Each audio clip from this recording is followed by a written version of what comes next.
Assalamualaikum warahmatullahi wabarakatuh. Halo semuanya, selamat datang di channel Jalan Cerita. Terima kasih sudah mampir. Semoga kalian selalu sehat, bahagia, dan dimudahkan dalam segala urusan. Jangan lupa subscribe, like, dan nyalakan lonceng notifikasinya, supaya kalian gak ketinggalan cerita-cerita seru di sini. Yuk, langsung aja kita mulai.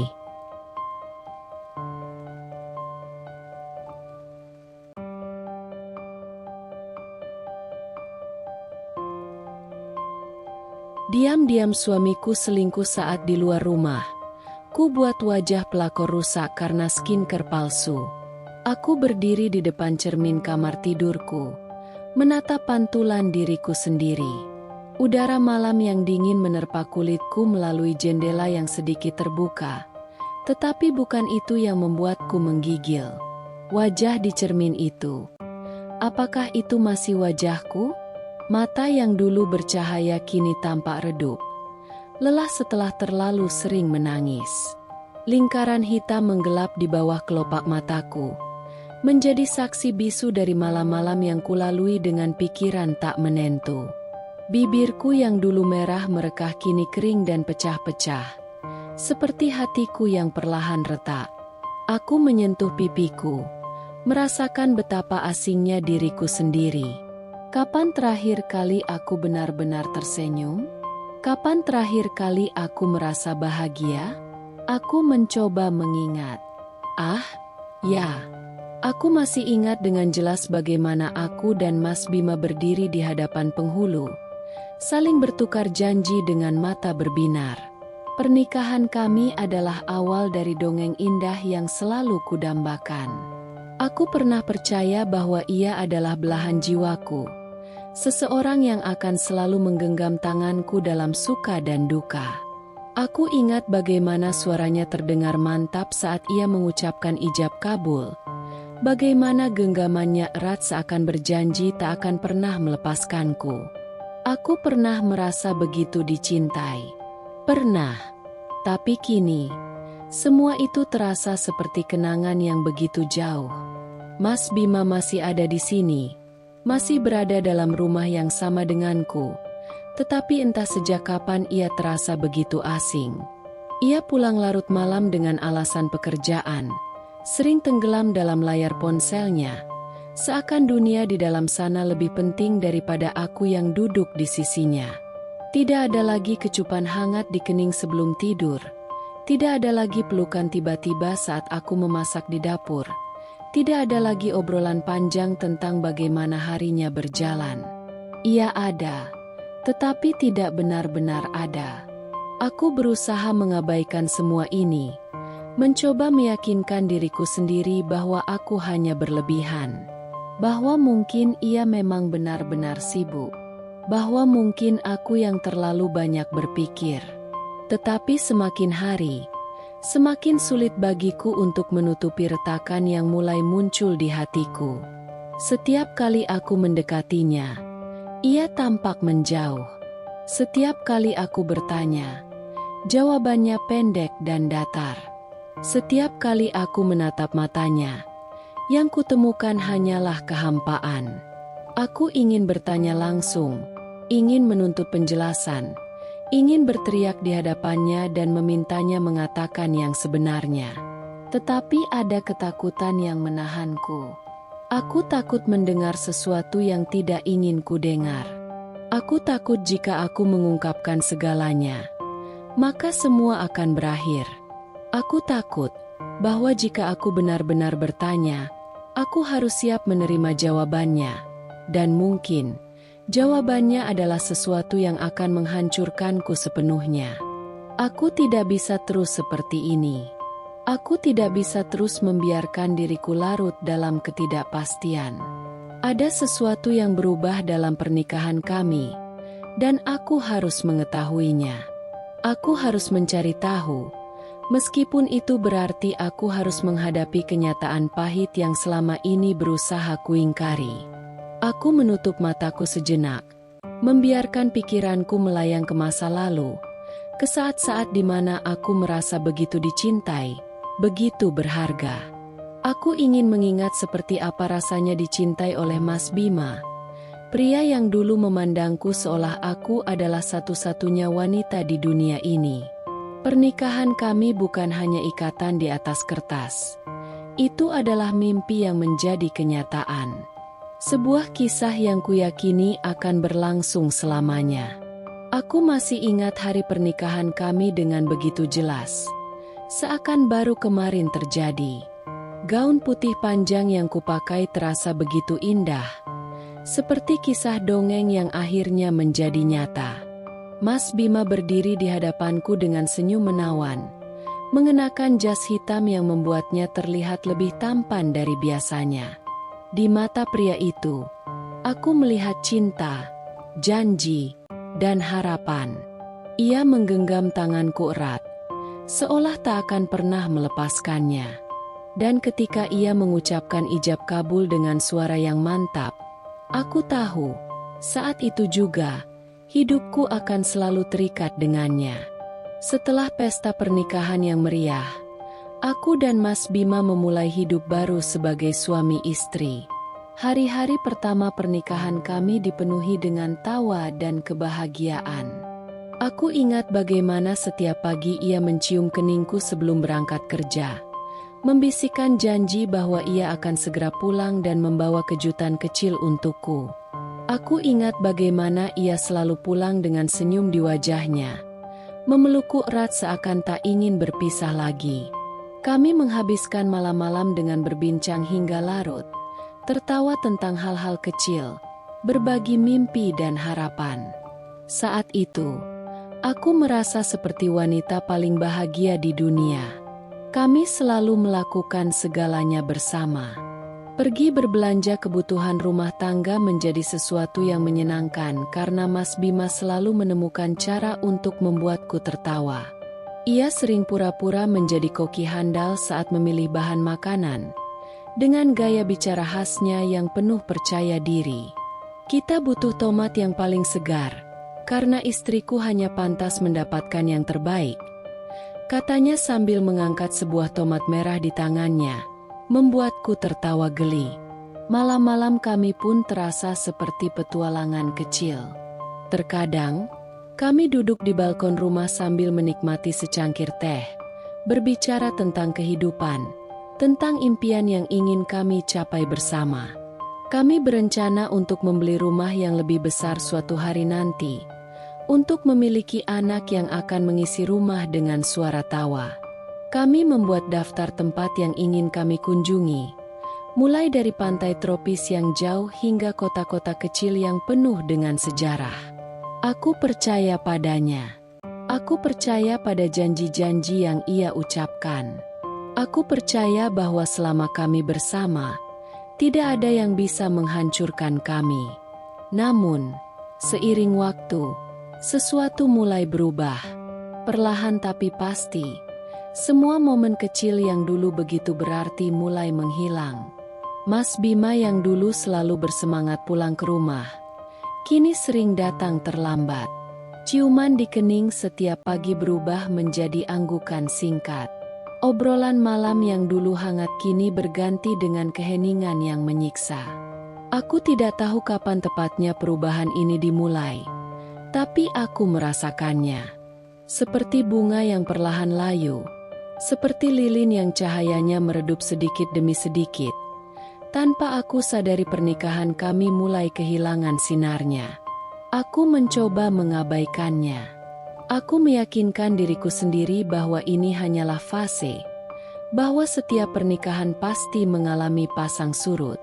Aku berusaha lebih perhatian, lebih sabar, berharap bisa mengembalikan semua seperti semula. Aku mulai mengirim pesan-pesan manis di siang hari, menanyakan kabarnya, mengajaknya makan malam berdua. Tapi seringkali pesanku hanya dibalas dengan singkat. Lagi sibuk, nanti aku kabari. Dan semakin hari, aku merasa semakin asing bagi pria yang pernah berjanji akan mencintaiku seumur hidupnya. Aku masih mencoba, aku masih bertahan. Aku tidak ingin menyerah begitu saja. Aku mencintai Mas Bima. Aku mencintai pernikahan kami. Aku ingin percaya bahwa ini semua hanyalah cobaan kecil, sesuatu yang bisa kami lewati bersama. Aku ingin percaya bahwa suatu hari nanti, ia akan kembali menjadi pria yang dulu mencintaiku dengan segenap hatinya. Tapi semakin lama aku menunggu, semakin aku sadar bahwa harapanku mulai terasa seperti kebohongan yang aku ciptakan untuk menghibur diriku sendiri. Sesuatu telah berubah. Aku tidak tahu kapan tepatnya semuanya mulai terasa berbeda. Tidak ada momen dramatis. Tidak ada pertengkaran besar yang menjadi tanda bahwa sesuatu dalam pernikahan kami telah berubah. Tidak ada kata-kata perpisahan yang diucapkan dengan air mata. Tidak ada pintu yang dibanting atau suara teriakan di tengah malam. Hanya ada keheningan yang perlahan merayapi kami, seperti kabut yang menyelimuti tanpa disadari, seperti angin sepau-sepau yang tiba-tiba berubah menjadi badai. Mas Bima, pria yang dulu selalu pulang dengan senyum hangat dan cerita-cerita tentang harinya, kini sering datang terlambat.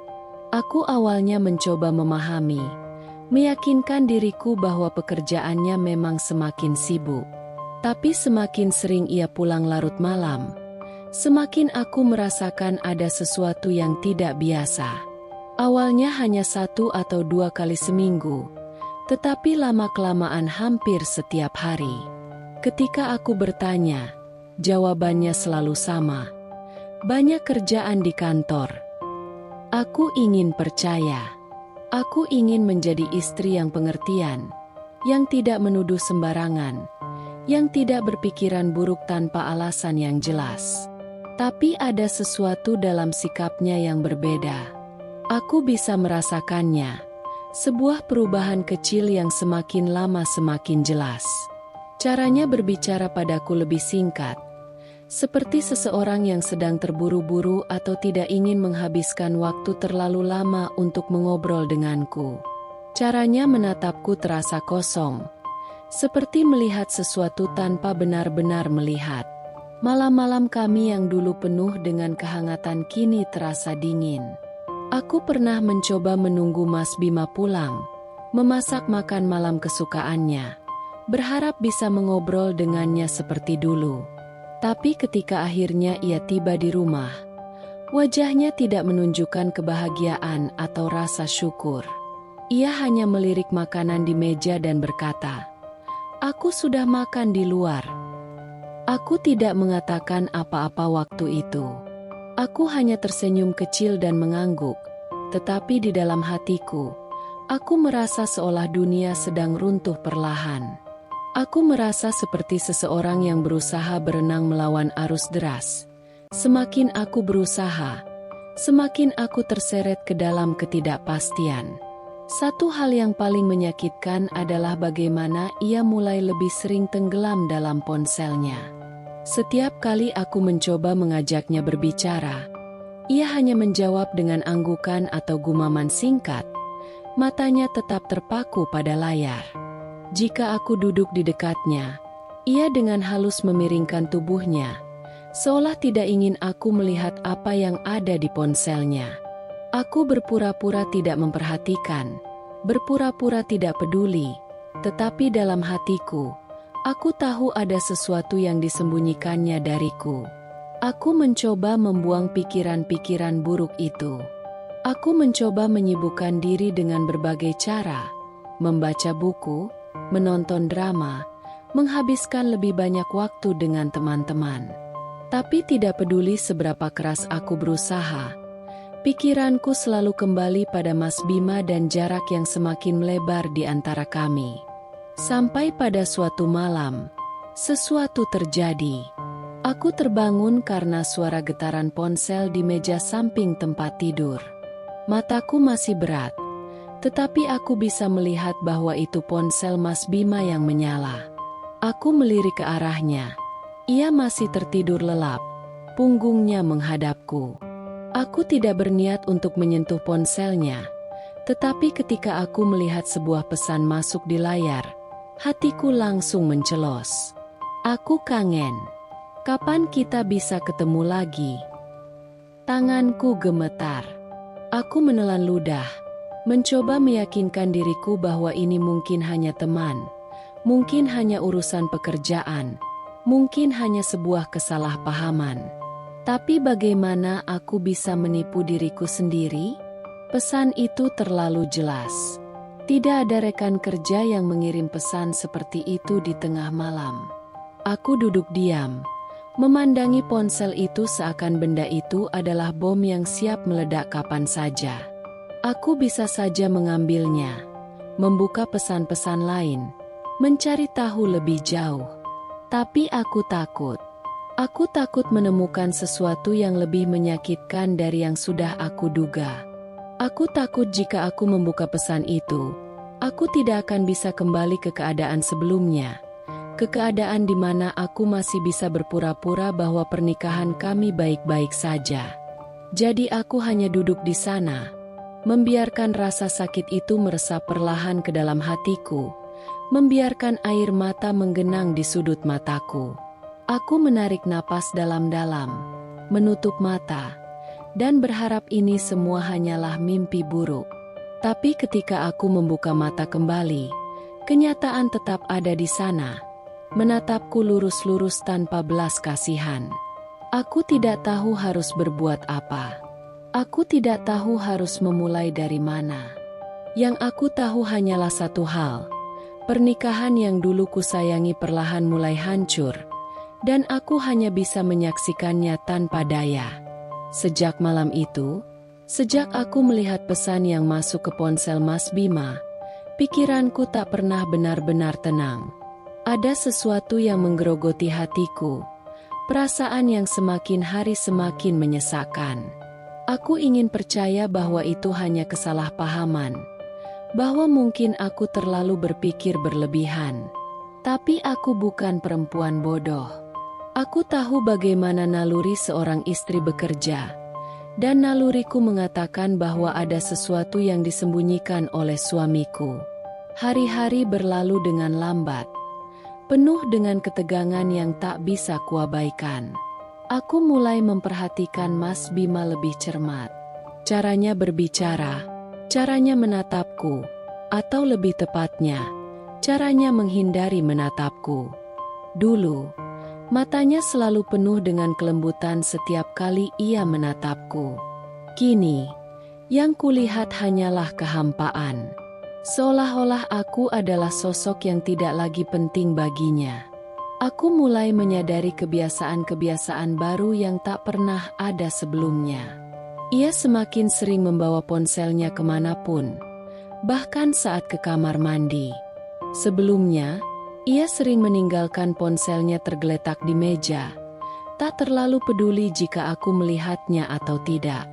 Tapi kini, setiap kali aku mendekat, tangannya refleks mengunci layar atau membalikan ponsel dengan layar menghadap ke bawah. Awalnya aku mencoba mengabaikan, mencoba meyakinkan diriku bahwa ini hanya kebetulan, tetapi semakin lama aku semakin yakin, ia menyembunyikan sesuatu. Aku mulai memperhatikan detail-detail kecil yang dulu mungkin tak pernah kusadari. Bau parfum asing yang samar-samar menempel di bajunya, bukan bau parfum yang biasa kupakai. Struk pembayaran yang kutemukan di kantong celananya. Makan malam di restoran mahal, tempat yang belum pernah kami kunjungi bersama. Setiap kali aku menanyakannya, ia hanya menjawab dengan santai, "Itu makan bareng klien." Jawaban yang sama, berulang-ulang, hingga terasa seperti skrip yang sudah dihafalnya dengan baik. Aku ingin bertanya lebih jauh. Aku ingin menuntut kejujuran. Tapi aku takut. Aku takut jika aku memaksa, ia akan semakin menjauh. Aku takut jika aku mendesaknya, ia akan memberiku jawaban yang paling tidak ingin kudengar. Jadi aku menahan diri, menumpuk semua pertanyaan itu di dalam hati, membiarkan mereka tumbuh menjadi benih-benih kegelisahan yang semakin besar. Tapi kegelisahan itu tak bisa kusimpan terlalu lama. Suatu malam, ketika Mas Bima pulang lebih larut dari biasanya, aku memutuskan untuk menunggunya di ruang tamu. Mataku menatap jarum jam yang terus bergerak. Semakin lama semakin larut, tetapi tak ada tanda-tanda ia akan segera pulang. Aku mencoba meneleponnya, tetapi tidak diangkat. Kutatap layar ponselku, menunggu dengan perasaan yang berkecamuk. Aku mencoba berpikir positif. Mungkin ia masih di jalan, mungkin ia kelelahan dan tidak mendengar teleponku. Tapi kemudian, suara deru mobil terdengar di depan rumah. Aku bangkit, berjalan ke arah jendela, dan mengintip dari celah tirai. Mas Bima baru saja keluar dari mobil, tetapi bukan itu yang membuat jantungku berdegup kencang. Itu bukan mobilnya. Itu mobil lain. Mobil yang belum pernah kulihat sebelumnya. Seorang perempuan duduk di kursi pengemudi. Wajahnya samar-samar terlihat dalam cahaya lampu jalan. Aku menggigit bibir bawahku, menahan gemuruh di dadaku. Aku ingin berpura-pura tidak melihat apa-apa. Ingin berpura-pura bahwa ini semua hanya kesalahpahaman. Tapi bagaimana aku bisa menipu diriku sendiri? Aku melihatnya dengan mata kepalaku sendiri. Ia turun dari mobil itu dengan santai, menutup pintu dengan hati-hati, lalu menunduk ke jendela mobil, berbicara sebentar dengan wanita di dalamnya sebelum akhirnya melangkah ke dalam rumah.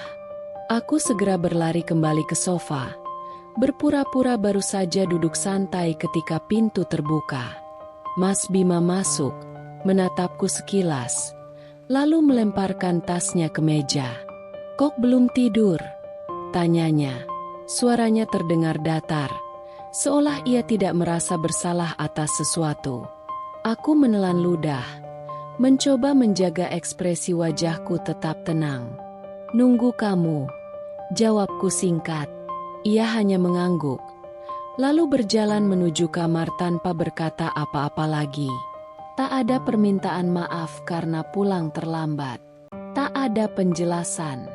Tak ada usaha untuk menyamarkan aroma parfum wanita lain yang samar tercium dari kemejanya. Aku duduk diam di sofa, menatap ke arah pintu kamar yang kini sudah tertutup. Tanganku mengepal di atas paha, mencoba menahan gemetar yang mulai terasa di tubuhku. Aku tak bisa lagi menipu diriku sendiri. Sejak malam itu, sesuatu di dalam diriku berubah. Aku tak lagi bisa menenangkan diri dengan berpura-pura bahwa semuanya baik-baik saja. Aku tak lagi bisa menutup mata terhadap perubahan sikap Mas Bima. Ada sesuatu yang kusadari dengan pahit.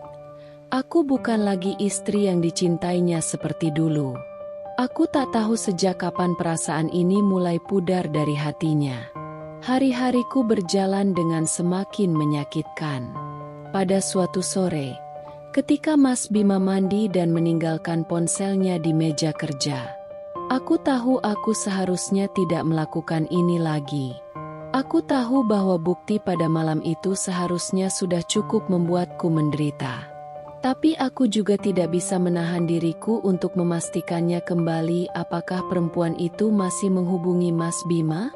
Dengan jantung berdebar, aku meraih ponselnya. Jemariku gemetar saat menyentuh layar yang terkunci. Aku segera membuka aplikasi pesan singkat. Mataku menelusuri daftar percakapan, dan di sanalah aku menemukannya lagi. Sebuah kontak tanpa nama, hanya berupa angka, dengan riwayat pesan yang sangat sering. Dengan jantung berdegup kencang, aku membuka percakapan itu. "Lagi, kapan-kapan kita cobain hotel yang baru opening itu yuk, Mas? Aku sudah beli parfum yang kamu suka. Nanti aku pakai waktu kita ketemu." Tangan kananku menutup mulutku sendiri. Hari ini lebih mengejutkan daripada yang aku temukan malam kemarin. Hotel, parfum, ketemu. Mas Bima membalas dengan mesra. Bagaimana ia mengatur pertemuan dengan wanita ini? Ia berjanji akan menghabiskan waktu bersamanya. menyelipkan kata-kata yang dulu pernah ia ucapkan padaku. Aku merasa seolah-olah dunia runtuh di sekelilingku. Perempuan itu benar-benar nyata ada untuk Mas Bima. Setiap kata yang kulihat di layar terasa seperti belati yang menusuk ke dalam hatiku. Berulang kali, tanpa ampun. Aku ingin membanting ponsel itu, ingin menghancurkannya, ingin berteriak. Tapi yang kulakukan hanyalah menggenggamnya erat, menahan tangis yang mengancam pecah. Tanganku masih gemetar ketika aku keluar dari aplikasi pesan dan membuka galeri foto. Jika ada sesuatu yang lebih menyakitkan dari kata-kata, itu adalah gambar. Dan dugaanku benar. Ada beberapa foto Mas Bima bersama wanita itu.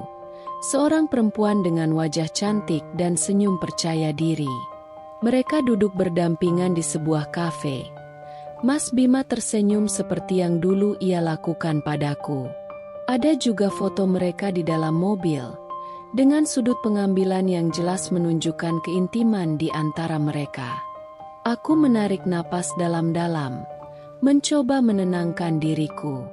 Kemarahanku bercampur dengan kesedihan yang begitu pekat. Ini bukan hanya sekadar firasat lagi. Ini bukan hanya sekadar kecurigaan. Ini adalah bukti. Bukti bahwa suamiku telah mengkhianatiku. Bahwa semua janji yang pernah ia ucapkan kini tak lebih dari kebohongan. Air mataku jatuh tanpa bisa kubendung. Aku ingin menamparnya. Ingin berteriak dan menuntut jawaban. Tapi aku tahu, ini belum waktunya. Aku butuh rencana.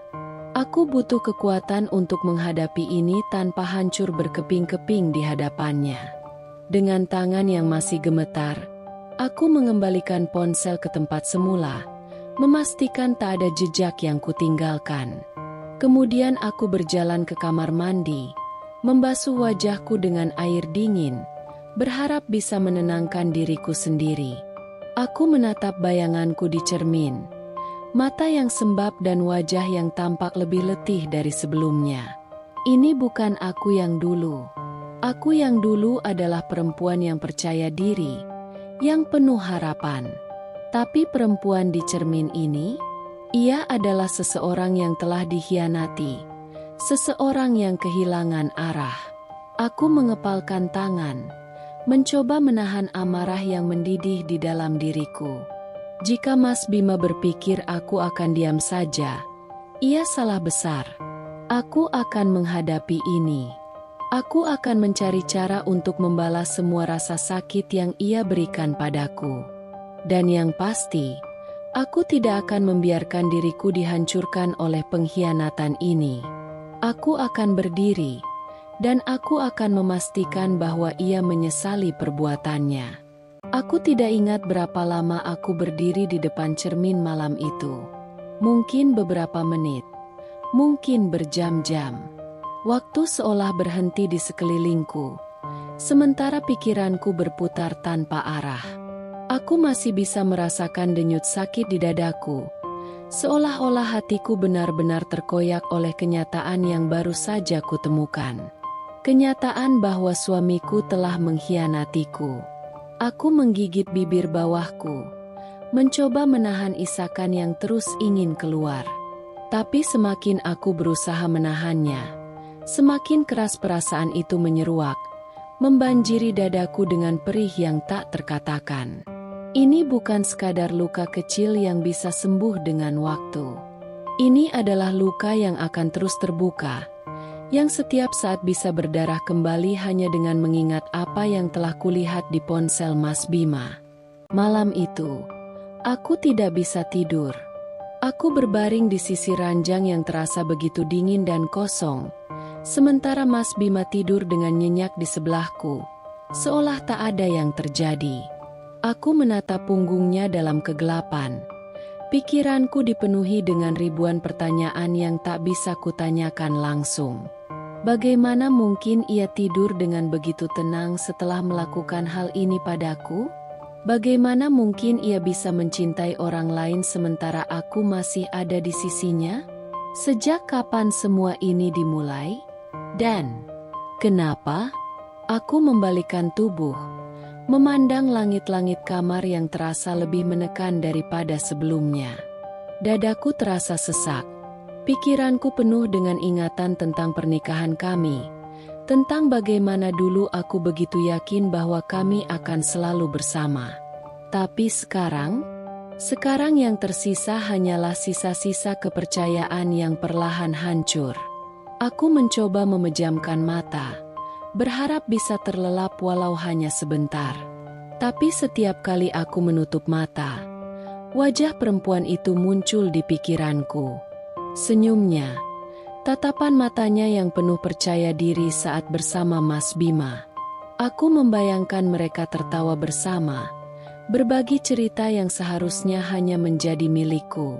Aku membayangkan tangan Mas Bima menyentuhnya, membelainya seperti dulu ia membelai rambutku dengan lembut. Rasa sakit itu tak tertahankan. Aku bangkit dari tempat tidur, berjalan ke kamar mandi dengan langkah gontai. Aku menyalakan keran wastafel, membiarkan air dingin mengalir di tanganku sebelum membasuh wajahku berkali-kali. Aku berharap air itu bisa mendinginkan kepalaku, bisa menghapus semua beban yang menyesakkan dada. Tapi itu tidak cukup. Itu tidak bisa menghilangkan fakta bahwa aku adalah seorang istri yang telah dikhianati. Aku mengangkat wajahku, menatap bayanganku di cermin. Mata sembab, bibir bergetar. Wajah yang tampak lebih tua dari usiaku karena lelah dan kesedihan yang berkumpul dalam satu malam. Ini bukan aku. Aku yang dulu bukan perempuan yang lemah seperti ini. Aku bukan perempuan yang membiarkan dirinya diinjak-injak. Sebuah tekad perlahan mulai tumbuh di dalam hatiku. Aku tidak bisa membiarkan ini begitu saja. Aku tidak bisa berpura-pura buta terhadap kenyataan. Aku tidak bisa terus menjalani hari-hariku seolah-olah tidak ada yang berubah, sementara hatiku hancur berkeping-keping. Jika Mas Bima berpikir bahwa aku akan menerima ini dengan diam, ia salah besar. Aku berjalan kembali ke kamar, menatap sosok suamiku yang masih tertidur lelap. Hatiku dipenuhi dengan kebencian yang bahkan belum pernah kurasakan sebelumnya. Aku menginginkan jawaban. Aku menginginkan kebenaran. Tapi lebih dari itu, aku menginginkan keadilan. Aku ingin ia merasakan apa yang kurasakan. Aku menutup mata, menarik napas dalam-dalam. Aku butuh rencana. Aku butuh waktu untuk mengumpulkan semua yang kubutuhkan sebelum akhirnya aku menghadapi Mas Bima. Aku tidak ingin emosi menguasai diriku. Aku tidak ingin membuat kesalahan yang akan membuatku terlihat lemah di matanya. Pikiranku mulai menyusun langkah-langkah yang harus kuambil. Aku akan mengawasinya lebih dekat. Aku akan mencari tahu siapa perempuan itu. Dan ketika saatnya tiba, aku akan membuat mereka berdua membayar harga dari apa yang telah mereka lakukan padaku. Aku tidak akan lagi menjadi istri yang diam dan tersakiti. Aku akan menjadi perempuan yang akan membalas luka ini dengan sesuatu yang jauh lebih menyakitkan. Pagi itu, aku bangun dengan kepala yang terasa berat. Kurang tidur dan pikiran yang terus-menerus berputar semalaman membuat tubuhku lelah. Tetapi aku tak bisa membiarkan diri tenggelam dalam kelemahan. Hari ini, aku memutuskan untuk mulai mencari jawaban. Aku tidak bisa lagi hanya menunggu kejujuran dari Mas Bima yang mungkin tak akan pernah datang. Jika ia menyembunyikan sesuatu dariku, maka aku akan menemukannya sendiri. Aku turun ke dapur, membuat secangkir kopi untuk diriku sendiri. Tangan ini terasa sedikit gemetar saat menuangkan air panas ke dalam cangkir. Perasaanku masih belum stabil. Tapi aku berusaha menenangkan diri. Aku harus cerdas. Aku harus sabar. Tidak boleh gegabah. Ini bukan sekadar kemarahan sesaat. Ini adalah pertempuran panjang yang harus kurencanakan dengan matang.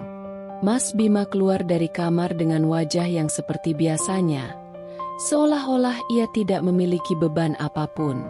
Ia meraih ponselnya yang semalam kutelusuri, menggenggamnya dengan erat seperti harta berharga yang tak boleh tersentuh oleh siapapun.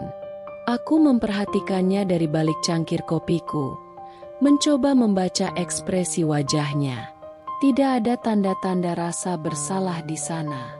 Tidak ada sedikit pun perubahan yang menunjukkan bahwa ia sadar aku telah menemukan sesuatu. "Jadwalmu padat hari ini?" tanyaku dengan suara yang kukendalikan agar terdengar biasa saja. Ia mengangguk sambil menyeruput kopi yang sudah kusiapkan untuknya. "Ya, ada meeting dengan klien siang nanti. Mungkin aku pulang agak malam." Aku tersenyum tipis, menyembunyikan perasaan yang mendidih di dalam dadaku. Meeting dengan klien, berapa kali aku sudah mendengar alasan itu? Berapa kali aku harus menelan kebohongan ini tanpa bertindak? "Jangan terlalu lelah," ujarku, mencoba bermain peran sebagai istri yang perhatian. Ia hanya mengangguk lagi, lalu melirik ponselnya sebelum bangkit dari meja. Aku memperhatikan gerak-geriknya, setiap detail yang biasanya tak kupedulikan.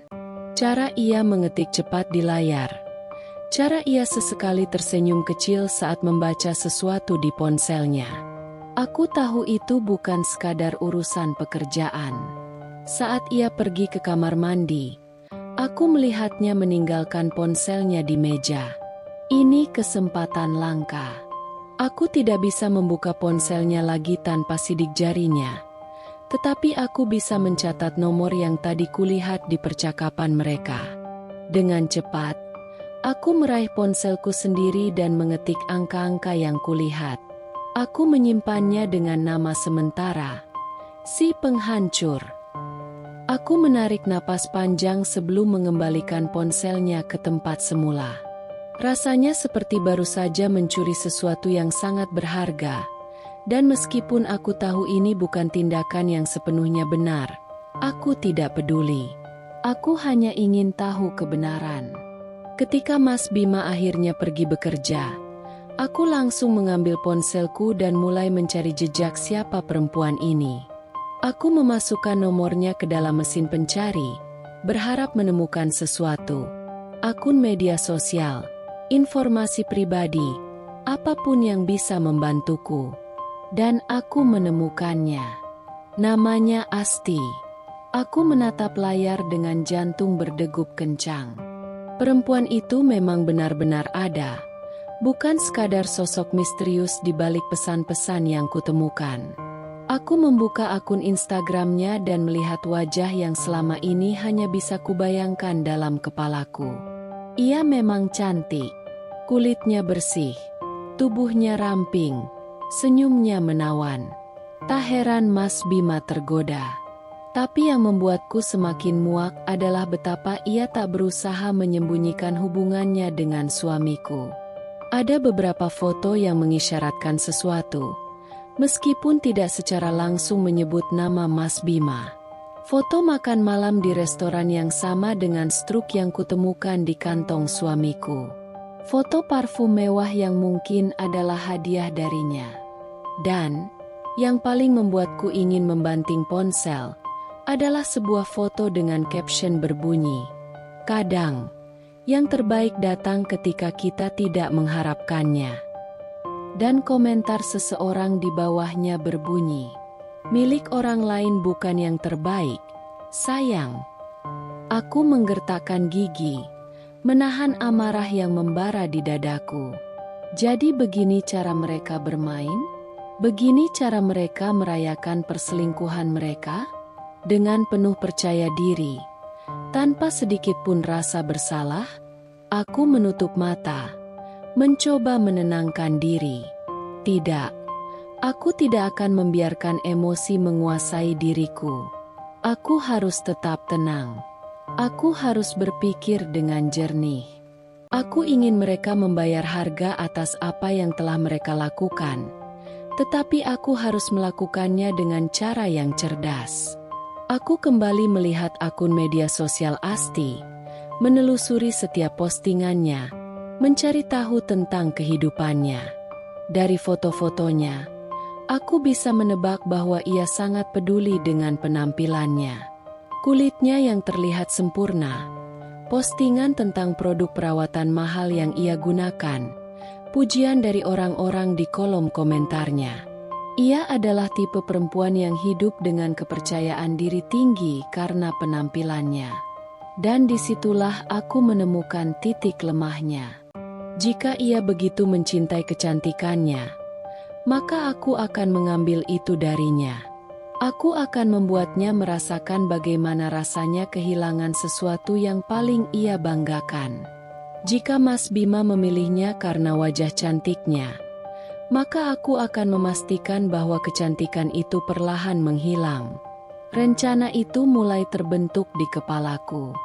Aku tidak akan bertindak gegabah, tetapi aku tahu apa yang harus kulakukan. Ini bukan lagi tentang menyelamatkan pernikahanku. Ini adalah tentang mendapatkan keadilan untuk diriku sendiri. Aku tidak akan menjadi korban dalam cerita ini. Aku akan menjadi orang yang menuliskan akhir dari kisah ini sesuai keinginanku. Sejak pagi, pikiranku dipenuhi oleh satu hal, balas dendam. Bukan karena aku ingin menjadi orang jahat, tetapi karena aku sudah cukup lelah menjadi korban. Aku sudah cukup menelan kepahitan, menangis dalam diam, dan membiarkan diriku diinjak-injak oleh kebohongan Mas Bima. Jika ia dan Asti mengira aku akan duduk diam menerima semua ini, mereka salah besar. Aku menghabiskan waktu berjam-jam untuk meneliti tentang Asti. Aku mulai mencari tahu tentang produk perawatan kulit yang digunakan Asti. Dari unggahan Instagramnya, aku melihat beberapa merek terkenal yang sering ia pamerkan. Ia menyebutkan bagaimana produk-produk itu menjaga kulitnya tetap bercahaya dan sehat. Aku mencatat semuanya. Nama produk, merek, bahkan tempat ia biasa membelinya. Dan disitulah rencanaku mulai terbentuk dengan lebih jelas. Aku menelusuri berbagai forum kecantikan, membaca ulasan tentang produk tiruan yang beredar di pasaran. Aku menemukan banyak cerita tentang bagaimana beberapa perempuan tertipu membeli produk palsu, yang bukannya mempercantik wajah, malah menyebabkan iritasi, ruam, bahkan jerawat parah yang butuh waktu lama untuk sembuh. Jika aku bisa mendapatkan produk semacam itu dan memastikan Asti menggunakannya, maka aku bisa menghancurkan kebanggaan terbesarnya, wajahnya. Tapi ini tidak bisa dilakukan sembarangan.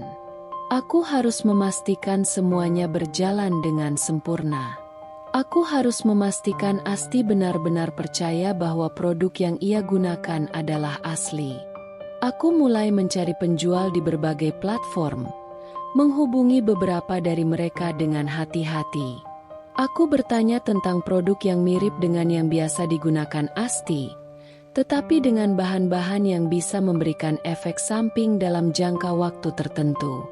Aku tidak mau sesuatu yang langsung terlihat jelas. Aku ingin efeknya perlahan, semakin hari semakin buruk, hingga akhirnya ia kehilangan kepercayaan dirinya sendiri. Sambil menunggu tanggapan dari para penjual, aku memikirkan cara untuk memberikannya kepada Asti tanpa menimbulkan kecurigaan. Aku bisa saja mengirimkannya sebagai hadiah, tetapi itu akan terlalu mencurigakan. Aku harus menemukan cara agar ia benar-benar percaya bahwa produk itu datang dari seseorang yang bisa ia percayai. Saat aku sedang berpikir keras, sebuah ide melintas di kepalaku. Aku tahu bagaimana caranya. Aku akan menggunakan Mas Bima. Jika selama ini ia sudah terbiasa membelikan Asti hadiah, maka aku hanya perlu memastikan bahwa hadiah berikutnya datang dariku, tanpa ia sadari. Aku hanya perlu mencari waktu yang tepat untuk menukar produk aslinya dengan yang palsu, dan membiarkan semuanya berjalan dengan sendirinya. Aku menarik napas panjang, Merasa detak jantungku semakin cepat. Aku tidak percaya bahwa aku, seorang perempuan yang dulunya begitu mencintai suaminya, kini merencanakan sesuatu seperti ini. Tetapi aku juga tidak percaya bahwa suamiku yang dulu penuh perhatian kini telah berubah menjadi pria yang menusukku dari belakang. Ini bukan sekadar balas dendam. Ini adalah caraku mengambil kembali harga diriku. Malam itu, aku tidak bisa tidur. Aku terus membayangkan bagaimana rencanaku akan berjalan. Aku membayangkan wajah Asti yang perlahan kehilangan kepercayaan dirinya. Bagaimana ia mungkin akan panik saat melihat kulitnya mulai memburuk. Aku membayangkan bagaimana hubungannya dengan Mas Bima akan mulai retak saat ia merasa tidak lagi sempurna. Dan yang paling membuatku puas adalah kenyataan bahwa untuk pertama kalinya, akulah yang memegang kendali.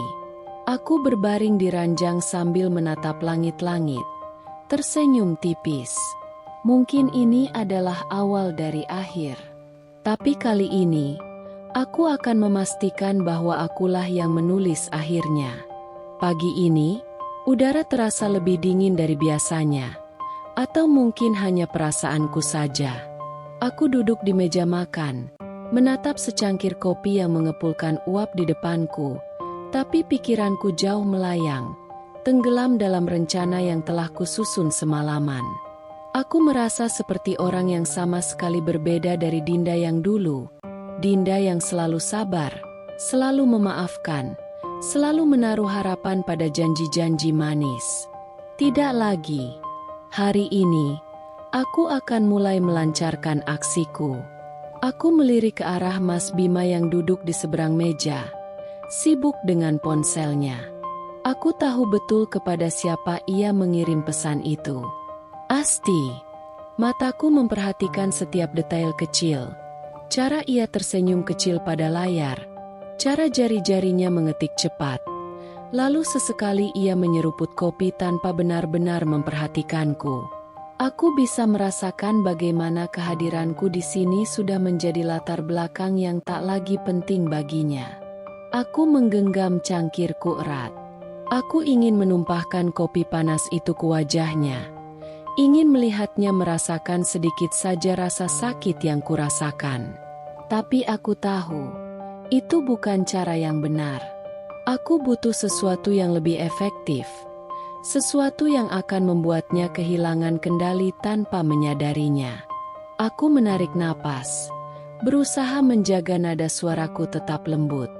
Mas, panggilku, mencoba terdengar biasa saja. Ia mengangkat wajahnya sedikit. HM. Aku memasang senyum tipis, memain-mainkan gagang cangkirku dengan santai. Aku baca di majalah, katanya ada produk perawatan kulit baru yang bagus banget. Banyak selebgram pakai. Mas Bima tampak tak tertarik. Oh ya. Aku mengangguk pelan. Iya, aku penasaran aja. Kira-kira kalau aku coba, cocok nggak ya buat kulitku? Aku melihatnya melirikku sekilas sebelum kembali ke ponselnya. Ya, coba aja kalau memang bagus. Aku meremas cangkirku sedikit lebih keras. Coba aja kalau memang bagus. Jadi ini yang tersisa dari perhatiannya untukku? Seorang suami yang dulu mengagumi kulitku, menyentuh wajahku dengan lembut setiap kali aku selesai memakai skincare. Kini bahkan tak peduli lagi. Aku menghela napas pelan, berusaha menekan amarahku. Tidak apa-apa. Aku hanya perlu membawanya ke arah yang kuinginkan. Aku bersandar di kursi, berpura-pura berpikir sejenak. Tapi sayang juga kalau aku beli mahal-mahal terus nggak cocok. Mungkin kalau ada yang bisa nyobain dulu, jadi lebih enak. Aku berhenti sebentar, menatapnya seolah-olah baru saja mendapat ide bagus. Kamu ada teman perempuan yang suka pakai skincare, kan? Sekilas, aku melihat Mas Bima menegang. Meski cepat, aku menangkap perubahan kecil itu. Lalu ia menjawab, Ada si rekan kantor, Asti. Tapi aku nggak tahu dia mau apa nggak. Dan, ya, Mas Bima menyebutnya sebagai rekan kantor. Lucu sekali suamiku. Aku tersenyum tipis, berusaha terlihat polos. Mungkin aku bisa kasih ke dia dulu buat coba. Kalau dia bilang bagus, berarti aman, kan? Mas Bima tampak sedikit gelisah, lalu memasukkan ponselnya ke dalam saku. Kenapa tiba-tiba mikirin teman perempuanku? Aku mengangkat bahu. Aku cuma kepikiran aja. Daripada aku buang-buang uang buat sesuatu yang belum tentu cocok, kan lebih baik kalau ada yang nyoba dulu. Aku menatapnya lekat-lekat, memastikan ia melihat ekspresi tulus yang kupasang dengan sempurna. Kamu bisa kasih dia, kan? Aku bisa melihat konflik dalam pikirannya. Mungkin ia curiga, atau mungkin ia merasa aneh aku membahas teman perempuannya dengan begitu santai. Tapi pada akhirnya, ia mengangguk. Ya, kalau kamu mau, nanti aku kasih. Aku tersenyum puas, menyembunyikan api yang berkobar di dalam dadaku. Rencana ini berjalan lebih lancar dari yang kuduga. Siang itu, aku pergi ke toko kosmetik yang sudah kuteliti sejak beberapa hari lalu. Aku berjalan melewati rak-rak produk kecantikan. Mataku mencari merek yang sering dipakai Asti. Aku tahu produk asli dan palsu sering bercampur di pasaran. Tapi aku membutuhkan sesuatu yang lebih berbahaya. Bukan sekadar tiruan murah, tapi sesuatu yang bisa memberikan efek nyata dalam waktu yang cukup lama untuk membuatnya panik. Aku akhirnya menemukan toko kecil di sudut jalan yang menjual berbagai produk perawatan. Beberapa di antaranya versi palsu dari merek-merek terkenal. Aku menghampiri penjualnya. Seorang wanita berusia sekitar 40-an dengan riasan tebal. Saya cari produk yang mirip dengan ini, kataku sambil menunjukkan gambar produk asli di ponselku. Tapi, yang kualitasnya sedikit berbeda. Wanita itu menatapku tajam, lalu tersenyum kecil, seolah memahami maksudku. Oh, saya tahu maksud Mbak. Mau yang efeknya pelan-pelan atau langsung kelihatan? Aku berpikir sejenak. Pelan-pelan. Tapi pasti. Wanita itu tertawa kecil. Mbak ini kayaknya ngerti banget ya urusan begini. Aku hanya tersenyum. Aku bukan ahli dalam sabotase. Tapi luka yang menganga di hatiku telah mengajarkanku bagaimana caranya bertindak tanpa gegabah. Wanita itu mengambil sebuah botol kecil dari rak di belakangnya. Ini. Kemasan sama persis dengan yang asli. Tapi bahan di dalamnya beda. Kalau dipakai terus-menerus, bakal bikin kulit makin sensitif, jerawatan, bahkan bisa muncul flek hitam. Aku mengambil botol itu, memperhatikannya dengan seksama. Dari luar, tak ada yang berbeda dengan produk asli. Orang awam pasti tidak akan menyadari bahwa isinya telah dimanipulasi. Berapa? Tanyaku. Ia menyebutkan harga yang jauh lebih murah dari produk asli. Dan tanpa pikir panjang, aku menyerahkan uangnya. Saat aku keluar dari toko, aku merasakan jantungku berdegup lebih cepat dari sebelumnya. Ini adalah pertama kalinya aku melakukan sesuatu seperti ini. Tapi aku tidak merasa bersalah. Aku merasa berdaya. Malamnya, aku meletakkan produk itu ke dalam kantong belanja yang sudah kusiapkan, menyusunnya dengan rapi agar terlihat seperti hadiah yang asli. Aku menaruhnya di atas meja, memastikan bahwa Mas Bima melihatnya ketika ia pulang nanti. Saat ia akhirnya tiba di rumah, aku pura-pura sibuk menonton televisi, meskipun aku bisa merasakan kehadirannya yang langsung tertuju pada kantong belanja itu. Apa ini? Tanyanya. Aku menoleh santai. Produk yang tadi aku bilang.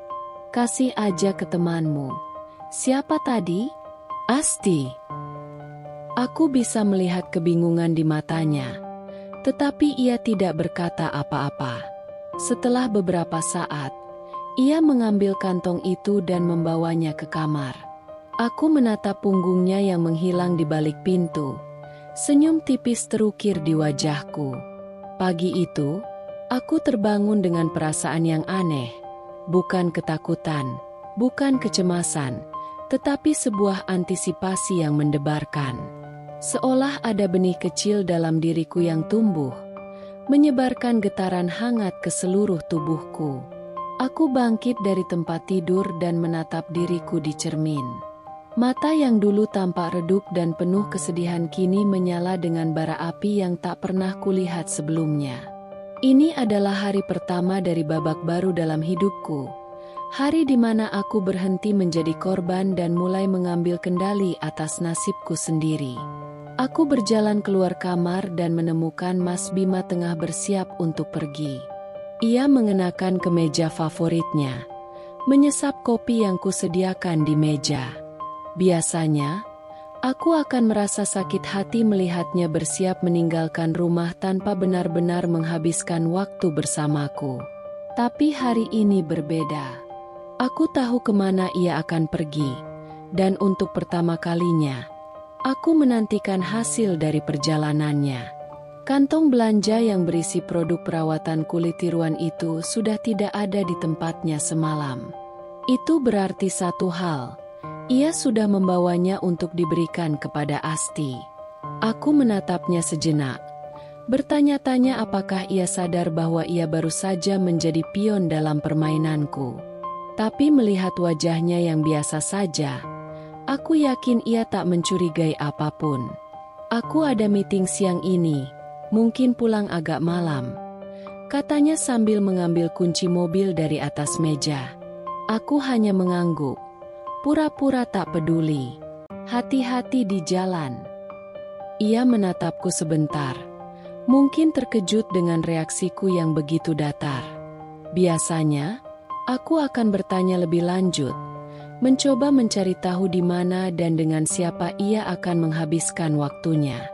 Tapi kali ini, aku hanya tersenyum tipis sebelum beranjak ke dapur, membiarkannya pergi dengan kebohongannya. Begitu suara mesin mobilnya menghilang dari pendengaran, aku menghela napas panjang. Sekarang yang tersisa hanyalah menunggu. Siang itu, aku duduk di ruang tamu sambil menggulir layar ponsel, mencoba mengalihkan pikiranku.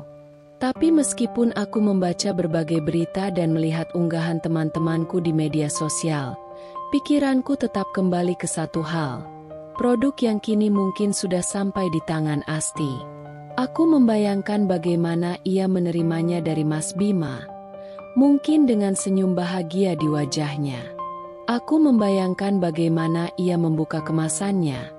Merasa beruntung karena mendapat hadiah dari pria yang bukan miliknya.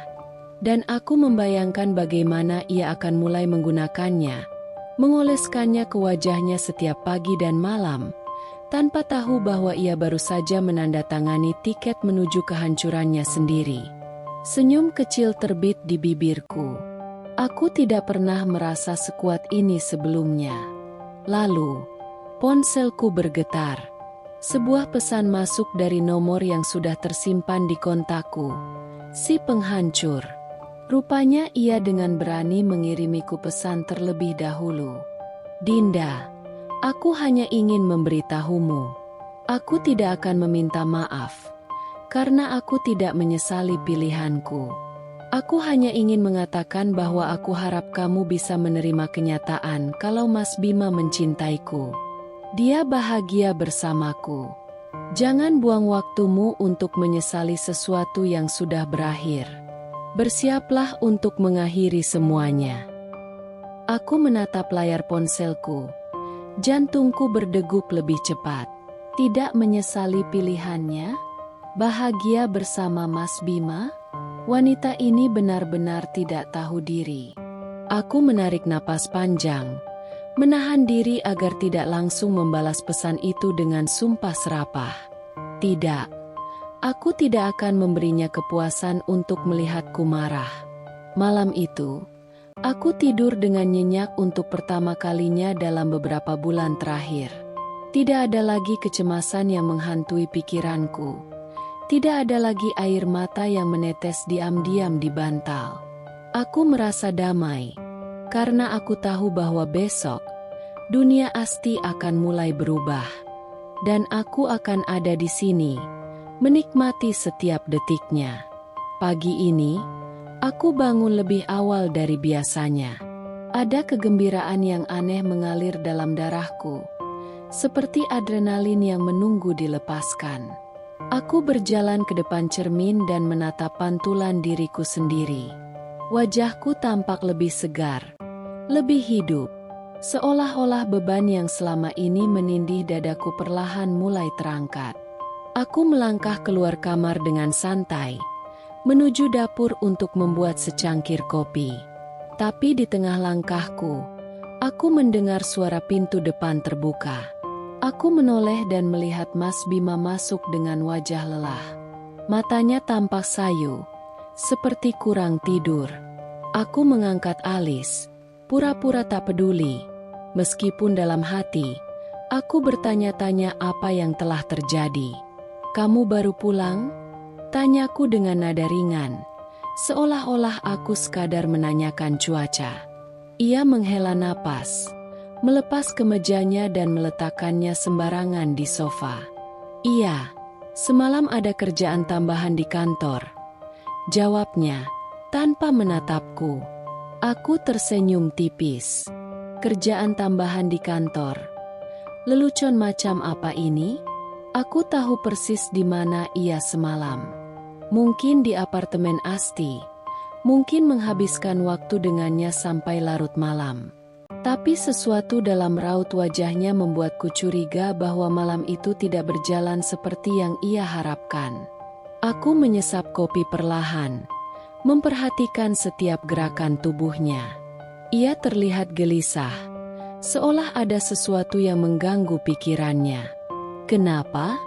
Kamu kelihatan capek," tanyaku dengan nada perhatian yang dibuat-buat. Mas Bima mengusap wajahnya, lalu menghela napas panjang. "Nggak apa-apa, cuma banyak pikiran." Aku menahan senyum. "Banyak pikiran?" Aku bertanya-tanya. Apakah itu ada hubungannya dengan Asti? Apakah produk itu sudah mulai bekerja? Aku pura-pura acuh dan berbalik, berjalan ke meja makan. "Kalau banyak pikiran, istirahat aja. Aku nggak mau kamu sakit," ucapku dengan nada lembut. Aku ingin melihat reaksinya, ingin tahu apakah ia akan membuka diri atau tetap menyembunyikan sesuatu. Mas Bima hanya mengangguk, lalu berjalan menuju kamar tanpa berkata apa-apa. Aku memperhatikan punggungnya menghilang di balik pintu, dan entah kenapa, ada rasa kepuasan yang menjalar dalam diriku.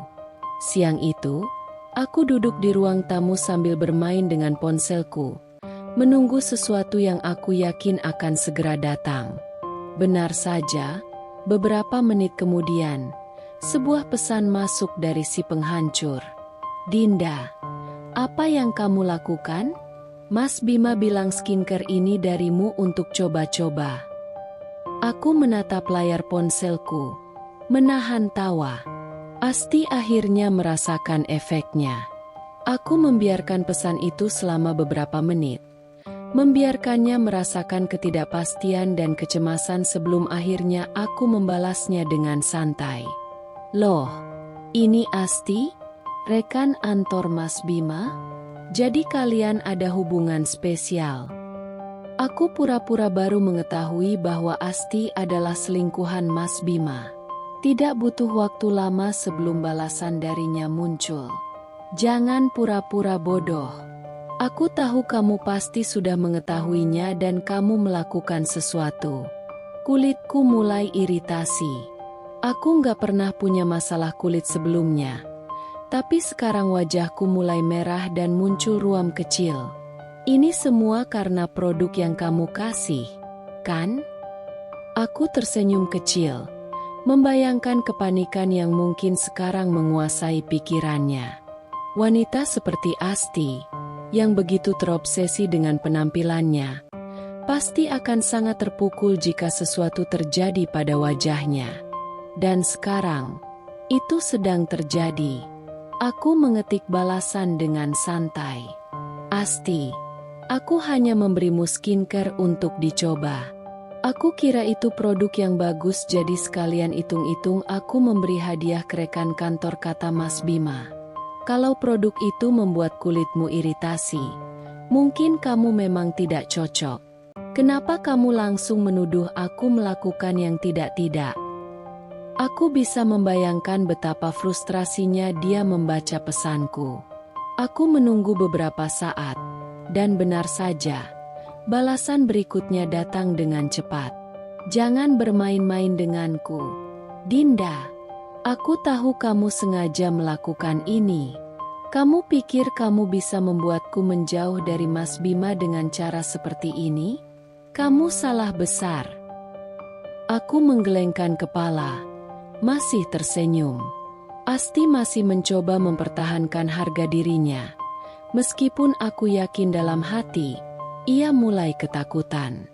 Aku bisa membayangkan bagaimana ia melihat cermin pagi ini, menemukan iritasi di wajahnya, dan merasakan kecemasan luar biasa.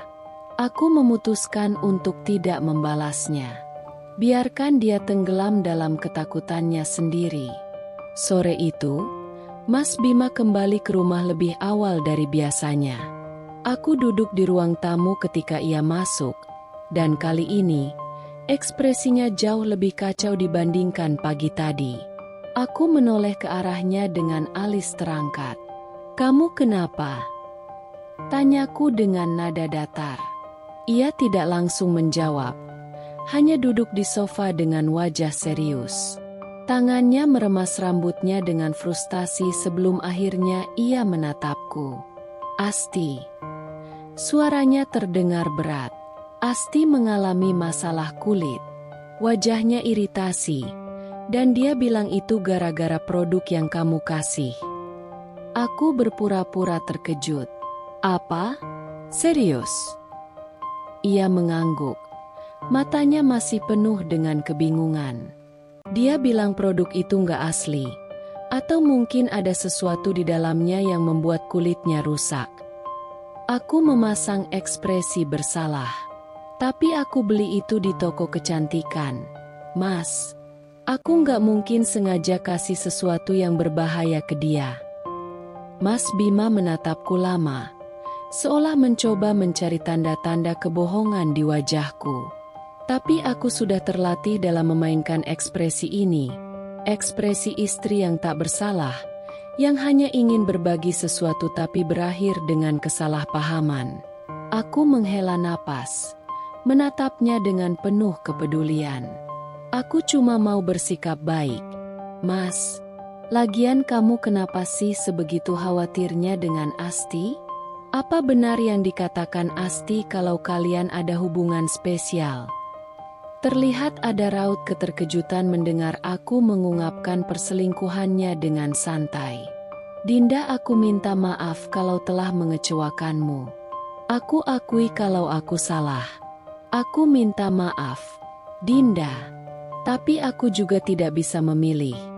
Untuk saat ini Asti juga penting bagiku. Maafkan aku, Mas. Aku hanya ingin bersikap baik untuk memperbaiki hubungan kita. Coba kamu pikir setelah aku mengetahui semuanya tapi aku masih bersikap biasa saja bahkan memberi Asti hadiah. Apa aku kurang sabar, Mas?" Mas Bima mengusap wajahnya. Terlihat semakin bingung. Ia tidak tahu harus mempercayai siapa. Dan itulah yang aku inginkan. Aku ingin dia merasa tersesat. Ingin dia mulai meragukan segalanya. "Aku akan bicara dengan Asti lagi," katanya akhirnya, sebelum bangkit dari sofa. Aku mengangguk pelan, menyembunyikan senyum kecil di balik wajah prihatin. Semoga dia cepat sembuh. Ya. Aku melihatnya menghilang ke dalam kamar, dan di dalam hatiku, Aku tahu bahwa ini baru permulaan. Asti baru saja menerima peringatan pertama.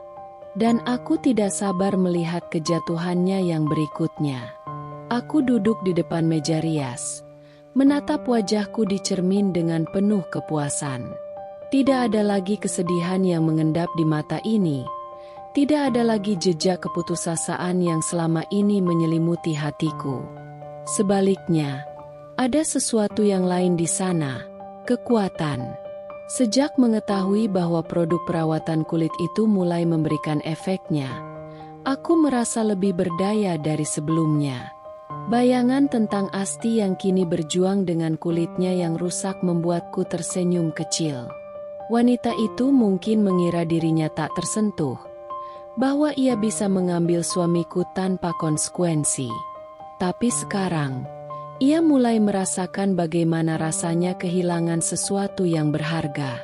Aku yakin setiap kali ia menatap cermin, ia tidak lagi melihat wanita cantik yang begitu percaya diri. Ia melihat kehancuran yang perlahan-lahan mulai menggerogoti dirinya. Aku merapikan rambutku, lalu berjalan keluar kamar dengan langkah ringan. Saat aku memasuki ruang tamu, aku mendapati Mas Bima sedang duduk di sofa dengan wajah kusut. Ia tampak gelisah, dengan ponselnya tergenggam erat di tangannya. Aku memiringkan kepala, berpura-pura bingung. "Mas, kenapa? Kok kelihatan tegang?" Mas Bima menghela napas panjang sebelum akhirnya menatapku. Ada sesuatu dalam sorot matanya yang tidak biasa. Sebuah keraguan yang tidak pernah kulihat sebelumnya. "Asti semakin parah," katanya dengan suara berat. Dia bilang wajahnya mulai membengkak. "Dia ke dokter kulit tadi pagi, dan dokter bilang kemungkinan dia mengalami reaksi alergi parah terhadap produk yang kamu kasih." Aku menahan diri untuk tidak tersenyum. Aku tahu ini akan terjadi. Dan mendengar Mas Bima sendiri yang mengatakannya hanya membuat semuanya semakin memuaskan. Aku memasang ekspresi terkejut, meletakkan tanganku di dada seolah-olah benar-benar merasa bersalah. Ya Tuhan, aku benar-benar nggak tahu kalau itu bisa terjadi. Aku cuma ingin bersikap baik. "Mas, aku pikir produk itu akan membantu dia, bukan malah menyakitinya." Mas Bima mengusap wajahnya, tampak semakin frustrasi. Aku bisa melihat betapa bingungnya dia. Di satu sisi, dia mungkin ingin membela Asti. Tapi di sisi lain, dia tahu bahwa aku bukan tipe orang yang akan melakukan sesuatu seperti ini dengan sengaja. Setidaknya, itulah yang selalu ia pikirkan. Aku duduk di sampingnya, meletakkan tanganku di atas tangannya. "Mas, aku ngerti kalau kamu marah, tapi aku benar-benar nggak punya niat buruk. Kalau aku tahu produk itu bisa bikin dia alergi, aku pasti nggak akan kasih. Aku bahkan beli itu di toko kecantikan biasa." Matanya menatapku, seolah-olah mencoba mencari kebenaran di balik kata-kataku. Aku membiarkannya berpikir, membiarkannya bergulat dengan kebimbangannya sendiri. Aku tahu ini adalah bagian dari permainan. Setelah beberapa saat, ia menghela napas. Aku nggak tahu harus bilang apa. Asti panik banget. Dia bilang ini bisa merusak wajahnya permanen kalau nggak segera diatasi. Aku menundukkan kepala, seolah-olah benar-benar merasa bersalah. Aku nggak tahu harus gimana. "Mas, kalau perlu, aku bisa bantu bayar pengobatannya." Mas Bima menggeleng. "Bukan masalah uang, Dinda. Ini tentang kepercayaan. Asti curiga kamu sengaja melakukan ini." Aku berpura-pura tersinggung. Mataku membulat. Jujur Asti juga sudah sempat menuduhku secara langsung seperti itu, Mas. Kenapa dia berpikir seperti itu? Ya, aku nggak sejahat itu. Mas, aku nggak mungkin bikin masalah baru. Kamu tahu itu, Mas. Ia menatapku lagi. Kali ini lebih lama. Aku bisa merasakan pikirannya mulai dipenuhi keraguan. Malam itu, aku berbaring di tempat tidur sambil menggulir layar ponselku. Aku sengaja tidak menghubungi Asti lagi, membiarkan dia tenggelam dalam kepanikannya sendiri. Tapi sepertinya, dia tidak tahan lagi. Sebuah pesan masuk. Dari Asti. Dinda, aku nggak peduli gimana caranya. Tapi aku akan membuktikan bahwa kamu yang menghancurkan wajahku. Aku membaca pesan itu perlahan, membiarkannya meresap dalam pikiranku sebelum akhirnya mengetik balasan. Asti, aku nggak tahu kenapa kamu terus menyalahkanku. Aku hanya mencoba bersikap baik. Kalau kamu mengalami masalah kulit, mungkin kamu harus memeriksa kembali produk-produk lain yang kamu pakai. Aku menekan tombol, kirim, dan menunggu. Aku tahu dia pasti membaca pesan itu dengan kemarahan yang membara, tapi aku ingin membuatnya merasa semakin frustasi. Beberapa menit kemudian, balasannya muncul. Kamu pikir aku bodoh? Aku tahu persis produk mana yang menyebabkan ini.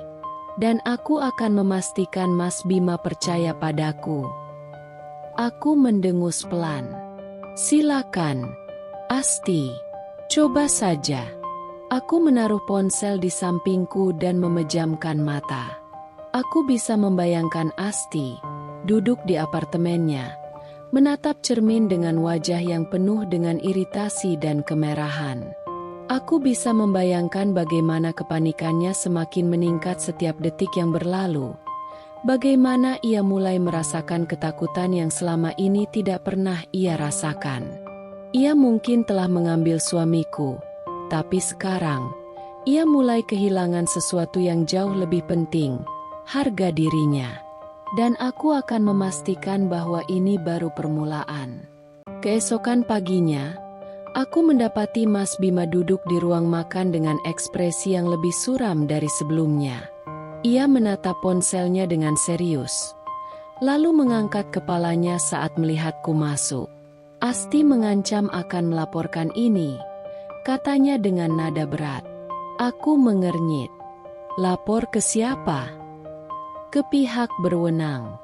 Dia bilang dia akan mencari tahu dari mana produk itu berasal dan membuktikan kalau kamu sengaja melakukan ini. Aku duduk dengan tenang, menatapnya dengan wajah polos. Mas, aku sama sekali nggak bermaksud jahat. Aku bisa kasih dia bukti pembelian dari toko tempat aku beli. Kalau memang ada yang salah dengan produk itu bukan salahku. Mas Bima terdiam.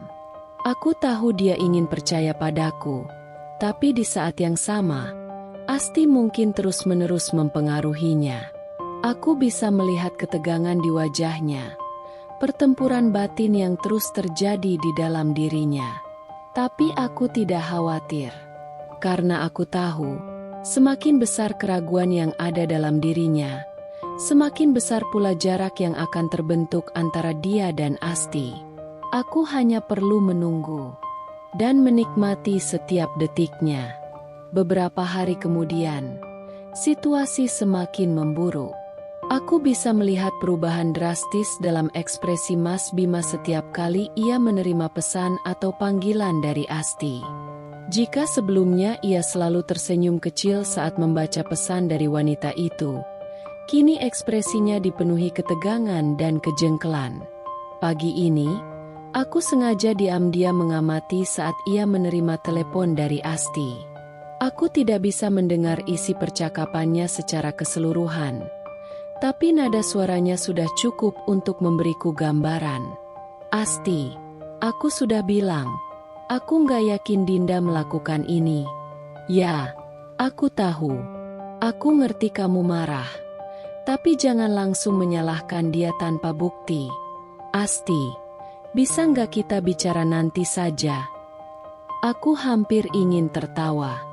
Oh, betapa cepatnya keadaan berubah. Saat ia menutup telepon, Aku sengaja masuk ruang tamu dengan ekspresi netral. Mas, kenapa? Kelihatan tegang. Mas Bima menghela napas panjang. Asti semakin gila. Dia terus-terusan menghubungiku. Marah-marah. Dia bilang aku nggak berpihak padanya. Aku duduk di sofa di seberangnya, menatapnya dengan simpati yang dibuat-buat. Mas, aku ngerti kalau kamu ada di posisi sulit. Tapi kalau dia terus-terusan menyalahkan orang tanpa bukti, itu juga nggak adil. Mas Bima tidak menjawab, hanya menatap kosong ke depan. Aku bisa melihat pikirannya bekerja, mencoba menyusun semua kejadian yang sedang terjadi. Apa kamu yakin sama dia, Mas? Tanyaku dengan suara lembut. Seolah-olah pertanyaan itu tidak bermaksud menusuk. Ia menoleh padaku dengan ekspresi bingung. Maksudmu? Aku mengangkat bahu pelan. Ya, maksudku. Dia terus-menerus menuduhku tanpa bukti. Kalau dia bisa semudah itu curiga dan menuduh orang lain, gimana kalau nanti dia menuduh kamu melakukan sesuatu yang gak kamu lakukan? Aku bisa melihat ketegangan di wajahnya. Aku tahu pertanyaanku telah menanamkan benih keraguan dalam pikirannya. Dan aku tidak perlu mengatakan lebih banyak lagi. Malam itu, hujan turun dengan deras, mengetuk-ngetuk jendela kamar dengan irama monoton yang seakan mencerminkan kekacauan yang sedang terjadi dalam hidup Mas Bima. Aku duduk di kursi dekat jendela, menyesap teh hangat sambil memperhatikan suamiku yang tampak semakin tenggelam dalam pikirannya sendiri. Tatapan kosongnya tertuju pada layar ponsel di tangannya, sementara jari-jarinya bergerak ragu, seolah-olah ia ingin mengetik sesuatu tetapi tak yakin harus menuliskan apa. Aku tahu dengan pasti bahwa di seberang sana, Asti pasti tengah meradang. Wanita itu pasti masih mencoba mempertahankan apa yang sudah mulai lepas dari genggamannya. Ketika wajahnya mulai memburuk akibat efek produk yang kuberikan, kepercayaan dirinya juga ikut runtuh. Dan kini, yang tersisa darinya hanyalah seseorang yang penuh dengan ketakutan, amarah, dan kepanikan. Aku meletakkan cangkirku perlahan, lalu menatap punggung Mas Bima yang masih membisu. Mas, kamu nggak tidur? Tanyaku dengan nada lembut, hampir seperti istri yang penuh perhatian. Mas Bima menghela napas panjang sebelum akhirnya menoleh padaku. Ada kelelahan yang kentara dalam matanya. Aku nggak bisa tidur, gumamnya pelan. Aku berpura-pura bingung. Kenapa? Apa masih mikirin Asti? Ia tidak langsung menjawab. Sebaliknya, ia mengusap wajahnya dengan kasar, seolah-olah mencoba menghapus semua kegelisahan yang menghantuinya. Dinda, aku beneran gak ngerti. Aku pikir aku tahu siapa Asti. Aku pikir dia berbeda. Tapi sekarang, aku ngerasa seperti aku gak mengenal dia sama sekali. Aku menahan senyum yang hampir saja muncul di wajahku. Ini adalah momen yang aku tunggu. Momen ketika keraguan dalam dirinya telah tumbuh begitu besar hingga mulai menelan keyakinan yang ia miliki terhadap Asti. Apa yang dia lakukan, Mas? Aku bertanya dengan nada polos, seolah-olah aku hanya ingin memahami masalah yang sedang terjadi. Mas Bima mendesah. Dia makin obsesif. Dia nggak berhenti menyalahkan kamu. Bahkan setelah aku bilang kalau aku nggak punya bukti kalau kamu melakukan ini dengan sengaja. Dia mengancam akan menyebarkan cerita kalau kamu istri yang jahat dan penuh dendam. Aku memasang ekspresi terkejut. Apa? Mas, dia serius bilang begitu? Ia mengangguk lelah. Ya. Dan bukan cuma itu, dia juga mulai curiga kalau aku berusaha menjauh darinya. Dia bilang aku mulai berubah, gak lagi peduli sama dia kayak dulu. Aku menggigit bibir, mencoba menampilkan ekspresi seolah-olah aku juga merasa prihatin. Mas, kalau dia benar-benar mencintai kamu, kenapa dia harus bersikap seperti itu? Kenapa dia harus menuduh dan mengancam? Mas Bima tidak menjawab. Aku tahu kata-kataku sedang mengakar dalam pikirannya, membentuk pemikiran-pemikiran baru yang sebelumnya mungkin tak pernah ia pertimbangkan. Ia mulai melihat bahwa hubungan yang selama ini ia anggap sebagai pelarian manis ternyata menyimpan racun yang perlahan-lahan menggerogoti dirinya. Beberapa hari berikutnya, situasi semakin memburuk bagi Asti. Aku mendapat kabar bahwa ia mulai menghindari pertemuan sosial. Tidak lagi sering memposting foto di media sosial seperti biasanya. Teman-temannya mulai bertanya-tanya ada apa dengannya. Tapi ia tampaknya memilih untuk menghilang sementara. Mas Bima juga semakin menjauh. Aku bisa melihat bahwa ia tidak lagi seantusias dulu saat membicarakan Asti. Setiap kali aku menanyakan kabar hubungannya, ia hanya mengangkat bahu atau menggeleng pelan. Aku nggak tahu, Dinda. Aku ngerasa kayak semuanya mulai terasa salah. Katanya suatu malam saat kami duduk di ruang tamu. Aku berpura-pura ragu. Salah gimana, Mas? Semuanya. Aku pikir aku bahagia dengan Asti. Aku pikir aku menemukan sesuatu yang hilang dalam hidupku. Tapi ternyata... Ia mengusap wajahnya dengan frustrasi. Aku nggak tahu lagi apa yang aku cari. Aku capek. Aku menatapnya lama, membiarkan kata-katanya menggantung di udara. Aku bisa merasakan bahwa ini adalah saatnya. Saat di mana benih keraguan yang telah kutanam dalam dirinya akhirnya tumbuh menjadi keputusan. Apa Mas masih mau lanjut sama dia? Tanyaku. Suaraku lembut tapi penuh makna. Mas Bima terdiam. Ia menatap ke depan, seolah-olah mencoba mencari jawaban dalam kehampaan ruangan ini. Lalu, dengan suara yang nyaris tidak terdengar, ia berkata, "Aku nggak tahu lagi, Dinda. Aku beneran nggak tahu." Aku menundukkan kepala, menyembunyikan senyum kecil yang muncul di bibirku. Sebentar lagi, semuanya akan selesai. Pagi itu, matahari bersinar lebih cerah dari biasanya, seakan menandai sebuah akhir yang sudah lama kutunggu. Aku berdiri di depan jendela kamar, menatap langit biru yang bersih tanpa awan. Sementara di belakangku, Mas Bima masih tertidur pulas. Wajahnya terlihat lelah, seolah-olah malam tadi pikirannya tidak pernah benar-benar beristirahat. Aku menarik napas panjang. Hari ini adalah hari di mana segalanya akan mencapai titik akhir. Hari ini, aku akan membiarkan segalanya runtuh, membiarkan semua yang telah kubangun mencapai klimaksnya. Dan yang paling penting, hari ini adalah hari di mana aku akan benar-benar bebas. Aku berjalan perlahan menuju cermin, menatap pantulan diriku sendiri. Mataku tidak lagi mencerminkan wanita yang rapuh, yang dulu begitu takut kehilangan suaminya. Yang kulihat sekarang adalah seorang wanita yang telah melalui pengkhianatan, yang telah disakiti berkali-kali, tetapi masih berdiri tegak dengan kepala terangkat tinggi. Tepat saat aku hendak beranjak dari kamar, ponselku bergetar di atas meja rias. Aku mengambilnya dan melihat sebuah pesan masuk dari nomor tak dikenal. "Dinda, aku harap kamu puas. Aku tahu ini semua ulahmu." Aku tersenyum tipis. "Asti," aku mengetik balasan dengan tenang. "Aku nggak mengerti maksudmu. Aku hanya ingin bersikap baik."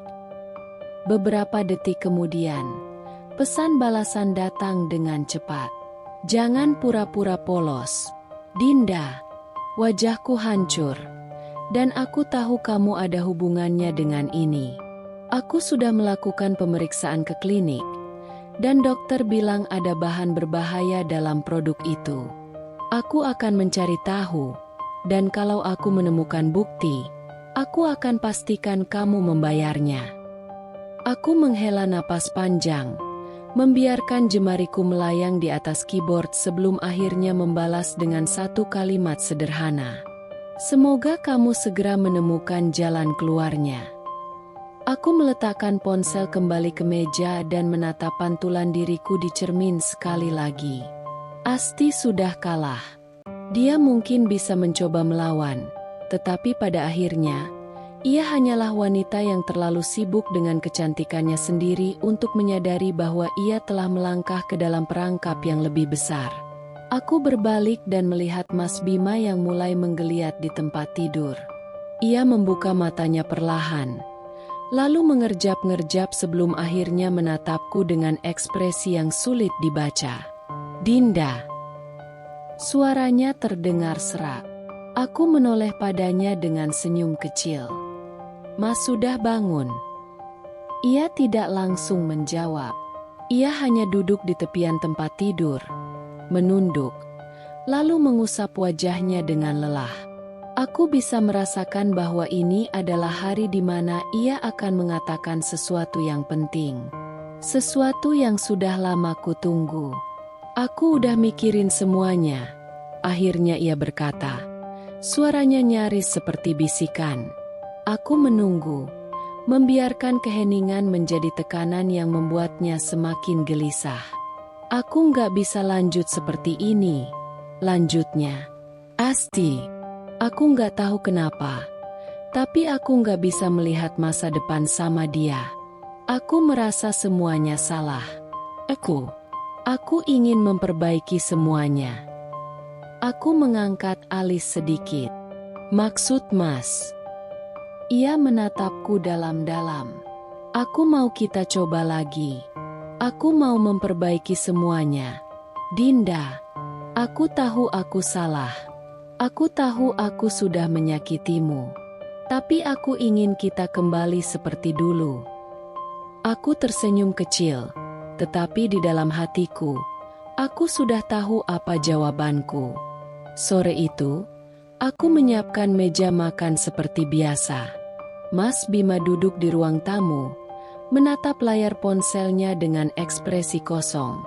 Ia sudah menghapus semua pesan dari Asti, seolah-olah dengan begitu, wanita itu akan benar-benar hilang dari hidupnya.